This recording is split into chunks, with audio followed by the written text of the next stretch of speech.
মামুন আপনাকে কিভাবে ধর্ষণ করলো, কিভাবে বলতে আপনিও তার সঙ্গে মানে স্বেচ্ছায় ছিলেন? আল্লাহ গো আল্লাহ, সাংবাদিকের প্রশ্ন শুনে তো আমি তো রীতিমতো লজ্জিত আর শিহরিত, খুবই লজ্জাই লাগলো আমার।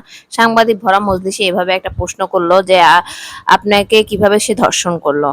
আসলে কথা হচ্ছে, সে সাংবাদিক প্রশ্ন করলো, আপনি তো স্বেচ্ছায় তার সাথে ছিলেন, স্বেচ্ছায় তার সাথে একই বাসায় ছিলেন, একসাথে থেকেছেন 3 বছর, তখন কোনো প্রবলেম হয় নাই, আর আপনি স্বেচ্ছায় তার সাথে থাকার পর এটা ধর্ষণ কিভাবে হলো?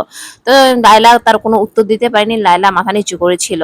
আর আপনারা 3-4 বছর লিভ টুগেদারকে ওরা প্রমোট করে এসেছে। আমার মনে হয় যে এই দুজনকে সহ, এমনকি মামুনের মাকে সহ, মানে থানায় গ্রেফতার করা উচিত। লায়লাকে এতদিন বলেছিল মামুনের মা যে লায়লা তার ছেলের বউ, মেয়ের মতন, আর এখন বলে যে লায়লা নাকি বলেছে ও আমার ভাইয়ের মতন, ও আমার বাসায় থাকুক।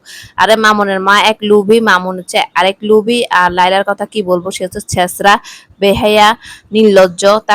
তাকে নিয়ে আর কিছু বলার নাই। আপনারা পারলে মামুনের মাকে সহ লাইলাকে সহ যাবজ্জীবন কারাদণ্ড দিন, তিনজনে একসাথে বসে বসে হাডুডু খেলুক।